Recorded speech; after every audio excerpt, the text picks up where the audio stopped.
आपण बघत आहात आवाज कसमादेचा।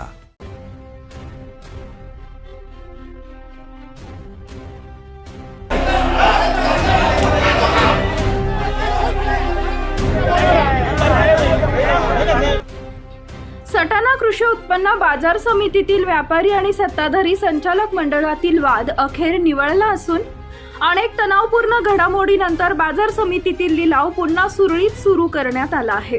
मात्र या संपूर्ण प्रकरणात शेतकरी वर्गाला दिवसभर मोठा मनस्ताप सहन करावा लागला। या वादाची ठिणगी 2 दिवसांपूर्वी पडली। एका व्यापाऱ्यानं बाहेरून मालाची गाडी मागवली होती। या गाडीच्या मुद्द्यावरून व्यापारी आणि काही संचालकांमध्ये वाद सुरू झाला। सुरुवातीला हा वाद केवळ चर्चेपुरता मर्यादित होता, मात्र नंतर आरोप प्रत्यारोपांमुळे वातावरण तापले। व्यापाऱ्यांनी काही संचालकांकडून अरेरावी दमदाटी केल्याचा आरोप करत संबंधित संचालकांनी दिलगिरी व्यक्त केल्याशिवाय लिलावात सहभागी होणार नसल्याचं लेखी निवेदन बाजार समिती प्रशासनाला दिले। त्यामुळे बाजार समिती समोर मोठा पेच निर्माण झाला। दुसरीकडे सत्ताधारी संचालकांनी पत्रकार परिषद घेत व्यापाऱ्यांचे सर्व आरोप फेटाळले। आम्ही कोणतीही दमदाटी केली नसून आमच्यावर खंडणीचे आरोप करणाऱ्या व्यापाऱ्यांनी आरोप सिद्ध करावेत किंवा दिलगिरी व्यक्त करावी अशी भूमिका त्यांनी मांडली। त्यामुळे वाद आणखी चिघळला। दरम्यान बाजार समितीकडून अधिकृत बंद जाहीर करण्यात आलेला नव्हता, त्यामुळे अनेक शेतकरी आपला कांदा व इतर शेतमाल विक्रीसाठी सकाळपासून बाजार समितीत दाखल झाले होते। मात्र लिलावाची वेळ झाली तरी व्यापारी हजर झाले नाही, त्यामुळे लिलाव ठप्प झाला आणि शेतकरी संतप्त झाले।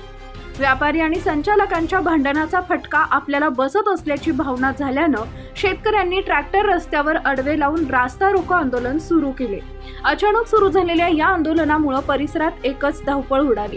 घटनेची माहिती मिळताच पोलीस प्रशासन तातडीनं घटनास्थळी दाखल झाले।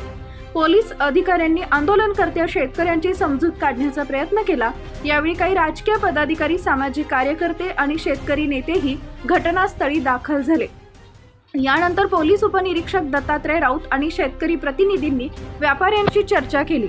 शेतकऱ्यांचं नुकसान होऊ नये म्हणून व्यापारी वर्गाने लिलाव सुरू करण्याचा निर्णय घेतला। त्यानुसार लिलाव प्रक्रिया सुरूही झाली।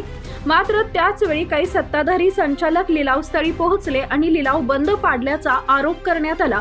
त्यामुळे पुन्हा एकदा वातावरण तापले आणि संतप्त शेतकरी थेट बाजार समितीच्या सभागृहात दाखल झाले। सभागृहात शेतकऱ्यांनी संचालक मंडळाला जाब विचारला। यावेळी काही संचालक एकमेकांवरच आरोप करताना दिसून आले। सभागृहात शेतकरी आणि संचालक यांच्यात जोरदार शाब्दिक चकमक झाली। यानंतर काही शेतकरी आणि संचालकांनी व्यापाऱ्यांशी पुन्हा चर्चा केली। संबंधित संचालकांनी दिलगिरी व्यक्त केली। मात्र त्याच वेळी आणखी एका संचालकानं व्यापाऱ्यांविषयी आक्षेपार्ह वक्तव्य केल्यानं पुन्हा वातावरण पेटले। शेवटी संतप्त शेतकरी आणि व्यापाऱ्यांच्या दबावानंतर संबंधित संचालकांना शेतकरी व व्यापाऱ्यांची दिलगिरी व्यक्त केली। त्यानंतर दुपारच्या सुमारास बाजार समितीतील लिलाव पुन्हा सुरळीत सुरू करण्यात आला। या संपूर्ण प्रकारामुळे बाजार समिती परिसरात मोठी गर्दी झाली होती। व्यापारी आणि संचालकाच्या वादांचा सर्वाधिक फटका मात्र शेतकरी वर्गाला बसल्याची भावना सर्वत्र व्यक्त होतीये।